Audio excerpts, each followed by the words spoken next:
अस्सलाम वालेकुम and welcome to my YouTube channel.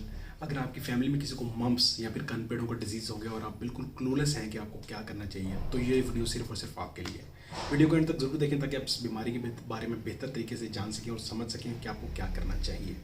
Basically mumps या फिर कान-पेड़े एक वायरल डिजीज़ है जो कि एग्जैक्टली लाइक कोविड कंटेजियस है, यानी कोविड की तरह ही फैलता है। खांसने से या फिर छूने से, इन सारी चीज़ों की वजह से फैल सकता है। तो कोशिश ये करेंगे अगर घर में किसी एक बच्चे को ये बीमारी हो गई है तो दूसरे बच्चे को थोड़ा सा उससे दूर रखें ताकि ये बीमारी फैले ना और दूसरा बच्चा इससे महफूज रहे।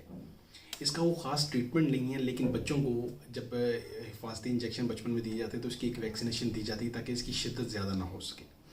बेसिकली मम्प्स जो है वो इसकी जो मेन सिम्टम्स हैं उसमें बच्चे के कान के नीचे स्वेलिंग होती है और उसकी वजह से बहुत शदीद किस्म का दर्द हो सकता है। कई दफ़ा ये एक कान के नीचे होती है और कई दफ़ा दोनों कानों के नीचे स्वेलिंग हो जाती है और साथ साथ बच्चे को बुखार रहता है और बच्चे का स्टमक भी डिस्टर्ब रह सकता है। ये तीन इसकी मेन निशानियाँ हैं जिससे आपको पता चलता है कि बच्चे को कान-पेड़े का डिजीज़ है या नहीं है।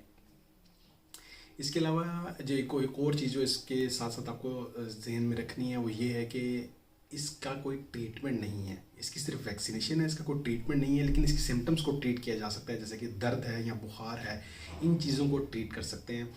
और इसके लिए डॉक्टर बेसिकली ब्रूफिन ही प्रिस्क्राइब करते हैं। अगर आपके बच्चे को हो गया तो आप कोशिश करें घर में ही उसको ब्रूफिन स्टार्ट करवा दें।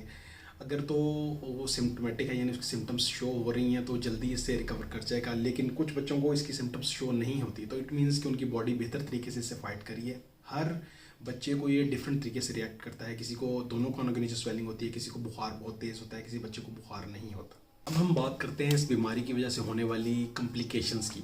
वैसे तो ये एक वायरल इन्फेक्शन है, लेकिन ये बॉडी के डिफरेंट हिस्सों में जाके अपने आप को एक बैक्टीरियल इन्फेक्शन की सूरत में कन्वर्ट कर लेता है। जैसे कि सबसे पहले ऑर्चिराइटिस। ऑर्चिराइटिस एक ऐसी चीज़ है जो कि जब ये अपने आप को बैक्टीरियल इन्फेक्शन में कन्वर्ट करता है और टेस्टिकल्स वाली साइड पे चले जाता है तो टेस्टिकल्स में स्वेलिंग हो जाती है और पेन होती है शदीद किस्म की। ऐसे में बच्चे को बहुत सीरियस किस्म की इम्प्लीफिकेशन आ सकती हैं। कोशिश यही करें कि ऐसी सूरत में आप फ़ौरन डॉक्टर के पास जाएँ। इसी तरह एक और बीमारी है जिसमें आप इसको कहते हैं ओफिराइटिस। ये इसमें बच्चे के पेट की जो ओवरीज हैं उनमें स्वेलिंग आ जाती है, बच्चे को डायरिया, मोशन या फिर उल्टी जैसे इश्यूज आ सकते हैं। तो उस सूरत में भी आपने करना यही है कि इसको जब एक ज़्यादा शिद्दत में पेन हो या उल्टियाँ बहुत ज़्यादा आ रही हैं तो उस सूरत में भी आप बच्चे को फ़ौरन डॉक्टर ही लेके जाएंगे, घर डॉक्टर के पास ही लेके जाएंगे, हॉस्पिटल लेके जाएंगे। बच्चे को घर नहीं रख सकते आप ऐसी सूरत में। इस तरह मेनिंजाइटिस है या फिर एनसेफेलाइटिस है, ये दो ऐसी बीमारियाँ हैं जो कि जब ये वायरस बच्चे के दिमाग में चला जाता है तो वहाँ पर जाकर ये दिमाग की आउटर लेयर के अंदर स्वेलिंग कर देता है, जिसकी वजह से बहुत ज़्यादा सीरियस किस्म के इश्यूज़ भी आ सकते हैं, जिसमें अल्टीमेटली डेफनेस यानी बहरापन आ सकता है या खुदा न खास्ता डेथ भी हो सकती है। तो कोशिश यही करें कि जब ये बच्चे को ये वायरस हो और उस सूरत में आप देखें कि बच्चा अगर तो नॉर्मल है तो ठीक है, लेकिन अगर बच्चे की हालत कुछ ऐसी चीज़ है जो डिफरेंट है, जो नहीं होनी चाहिए इस बीमारी की सूरत में, तो उस सूरत में फ़ौरन बच्चे को डॉक्टर के पास लेके जाएं। इसी तरह इसमें एक और चीज़ आती है, वो है पेंक्रियाइटिस, जिसमें एक्यूट पेंक्रियाज के अंदर इन्फेक्शन हो जाता है, बैक्टीरियल इन्फेक्शन फैल जाता है और वहाँ पर स्वेलिंग हो जाती है। उस सूरत में भी बच्चा जो है वो उसके पेट में बहुत ज़्यादा दर्द रहता है या फिर आप कह सकते हैं उल्टियाँ बहुत ज़्यादा आती हैं, डायरिया हो सकता है। ऐसी सूरत में भी अपने बच्चे को फ़ौरन हॉस्पिटल लेके जाना है। इन केस अगर बच्चे को स्वेलिंग और बुखार के अलावा कोई भी ऐसी एक्स्ट्राऑर्डिनरी चीज़ हो रही है तो वो आप समझ सक जाएंगे कि ये मम्प्स या फिर कान-पेड़े का आप कैसे कॉम्प्लिकेशन में आ गया। तो बच्चे को फ़ौरन आप हॉस्पिटल ले जाएं और कोशिश यही करें कि उसको फ़ौरन से ट्रीट करवाएं। अब आपने करना क्या है, अगर आपके बच्चे को कान-पेड़े डायग्नोज हो जाते हैं या फिर आप कह सकते हैं कि मम्प्स डायग्नोज हो जाते हैं और आपको पता है कि इस बच्चे को मम्प्स या कान-पेड़ों का इशू हो गया, सबसे पहले तो आप ब्रूफिन बच्चे को स्टार्ट करवाएं। 3 टाइम ब्रूफिन दें बच्चे को। दर्द और बुखार की सूरत में 6 घंटे बाद भी आप थोड़ा सा रिपीट कर सकते हैं।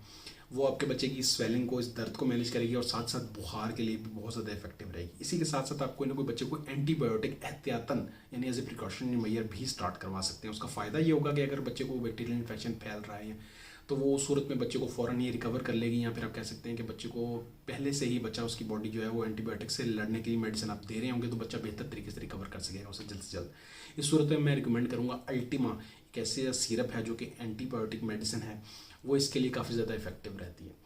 इसके अलावा अगर बच्चे को कफ वगैरह हो जाए तो आप कोई कफ का सिरप भी बच्चे को दे सकते हैं। इसमें अक्सर कफ के आंसू भी आ जाता है। अगर कोई भी आप ऐसी एक्स्ट्राऑर्डिनरी चीज़ देखें जो कि नहीं होनी चाहिए इस सूरत में, यानी मम्स की सूरत में किसी जिस्म के ऐसे में दर्द है या कोई ऐसी चीज़ है, वोमिटिंग है या कोई और चीज़ आप फील करें जो कि डिफरेंट है, जो नहीं होनी चाहिए, तो उस सूरत में बच्चे को फ़ौरन डॉक्टर के पास लेके जाएँ या नज़दीकी हॉस्पिटल में लेके जाएँ ताकि उसका प्रॉपर ट्रीटमेंट हो सके।